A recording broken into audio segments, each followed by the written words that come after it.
The Indians manager, Terry Francona, joining us on the program. Terry, how are you this morning? Hello, Dan. How are you? I'm doing great, but I'm worried about you. You know, your teeth, the cap falls out. You got to go to the doctor. Where are you right now?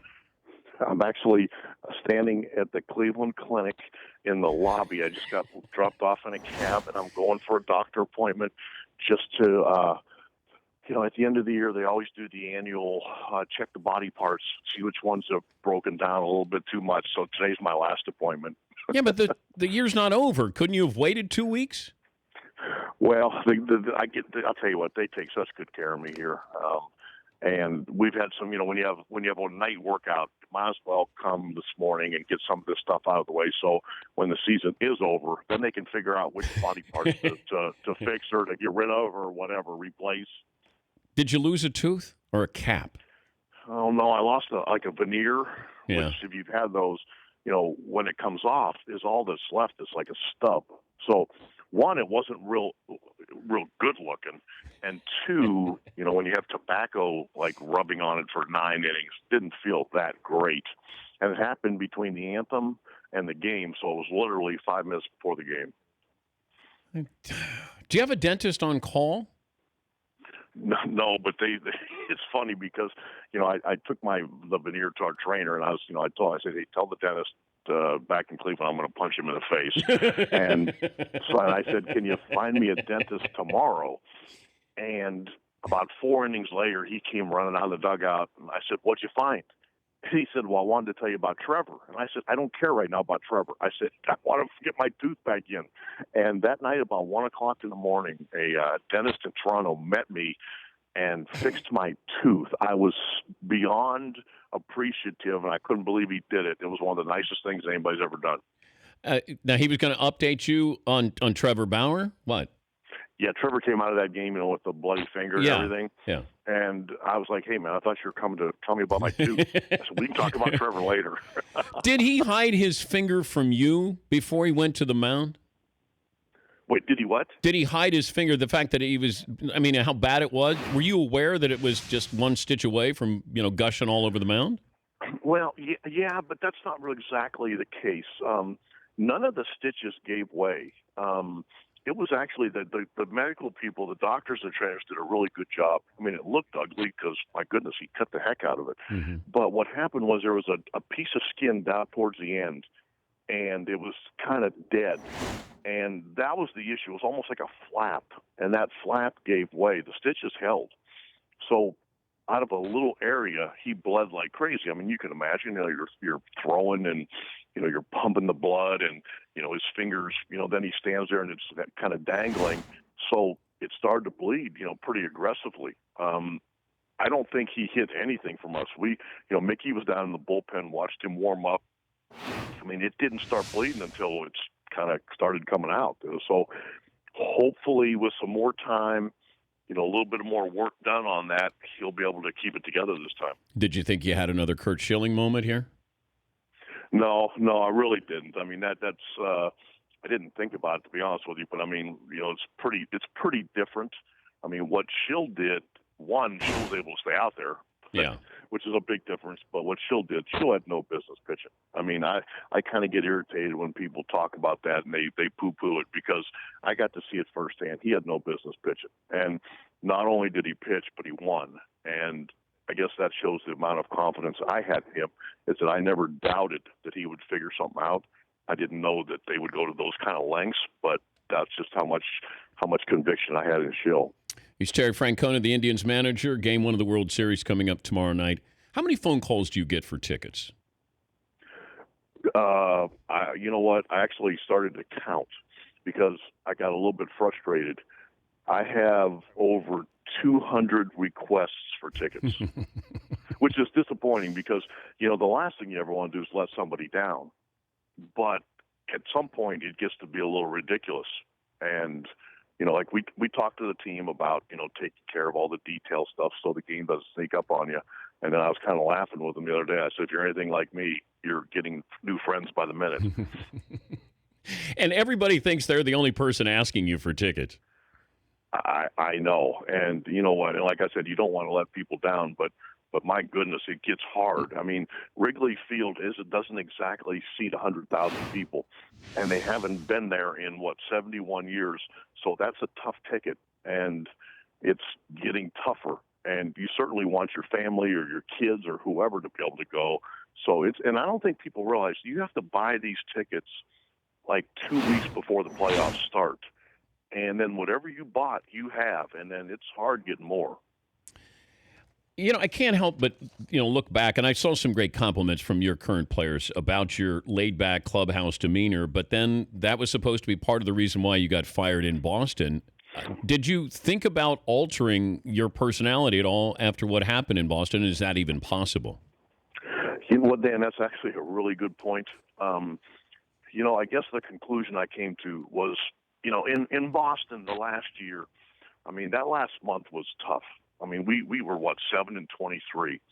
And I really thought, as a manager, the biggest thing you can do is be consistent. If I started going off on people and, for this and that, I mean, they're going to, they view that as panic. So you kind of have your personality and, you try to have it through good and through bad. And then sometimes when it doesn't work, like it's time to move on, which I understand. But you also try to learn as you go. I think if you don't, you're missing the boat. But I'm pretty fortunate here. I think, the players obviously do a great job. It allows me to maybe show my personality a little bit more because they handle what they're supposed to, and I don't have to get after them very often. And then my bosses here, I think, bring out maybe a better person in me, which is important because in this game, man, you can get frustrated, you can get stubborn, all those things. And those aren't good things to have. And they take care of me so well, and I think they've got a better person. If you can give us a little insight into the scouting report of what concerns you more if you had to pick the pitching staff or the hitting of the Cubs? Well, because we went over the hitters yesterday, I would say the hitters, but we're going to go over the pitchers today. And it could change.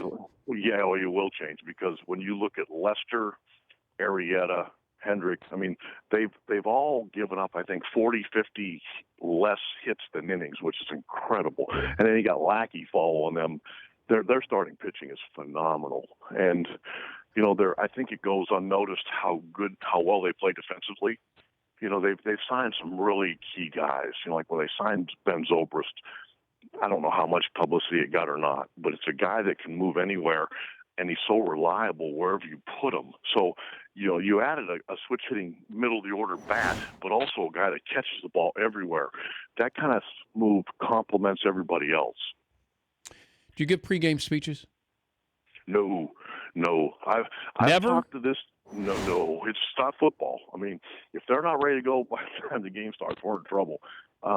In baseball, you can't do that. We play every day. Those guys will go deaf on you. I mean, I've probably met with this team more this year than I ever have just because some of the guys asked me to do that last year.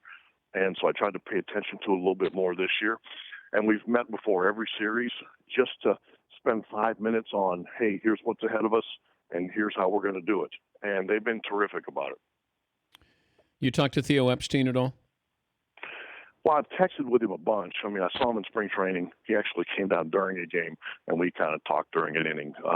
But I've texted with him a lot during the year if something funny comes up or something that, I thought he'd get a kick out of, or he does the same with me.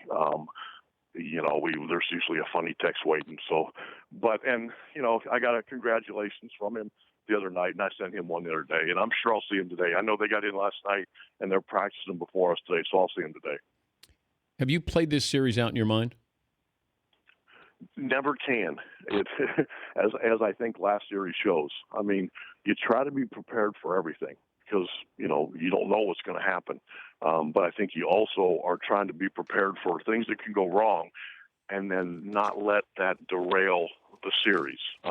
You might lose a game, but you don't want it to affect the next game. And certainly, our formula is pretty simple. You want to get a lead and turn it over to the bullpen. It doesn't guarantee a win, but that's the way we need to win. Before I let you go, is there a time when you would not bring in Andrew Miller? Like as far as the inning, you brought him in the fifth inning before, so would you bring him in the third or fourth? I don't know. I mean, I guess I just, I try to use common sense with him, and having common sense in the middle of a game is hard because you got to. I mean, I'm serious. You got emotions, and I mean, I've talked to our bullpen guys, and they know how I feel about it. I don't want us to lose a game sitting with Andrew Miller out in the bullpen not pitching. And the same with Cody Allen and again, to an extent, Brian Shaw. I mean, they all complement each other, and it doesn't work with Andrew if Cody and Shaw can't do their jobs. So we've been pretty fortunate in that since Andrew's been here, I mean, those other guys were mainstays here, but they've actually been better since Andrew's been here. Yeah, we called him the mild thing when Andrew was with us last week. He's not the wild thing; he's the mild thing. There's no bulletin board material there with that dude. No, he understands it. He's a great kid, and there's a reason we gave up 4 good players for him. I mean, this is kind of how we envisioned it. It doesn't always work that way, but it certainly has for us this year. Have fun at the game, not at the doctor's office. And thanks for joining us, Terry. I will, Dan. Thanks so much. Take care. All right. Terry Francona. His friends call him Tito. Continental Tire coaches or managers corner for any surface. Every season there's Continental Tire that delivers superior performance and unparalleled safety. Give your vehicle an upgrade with Continental's maximum performance tires. For more info on the tire that's right for you, check out ContinentalTire.com. From speedway to the driveway, Continental puts you in the driver's seat. Always fun to talk to him. He is one of 15 managers in baseball history to take 2 different teams to the World Series. If the Indians would happen to win, he'd be just the 5th manager to win World Series titles with 2 teams. Stat of the day, stat of the day, stat of the day, stat of the day. Here comes that what? Stat of the day. The Dan Patrick Show, weekday mornings on Audience.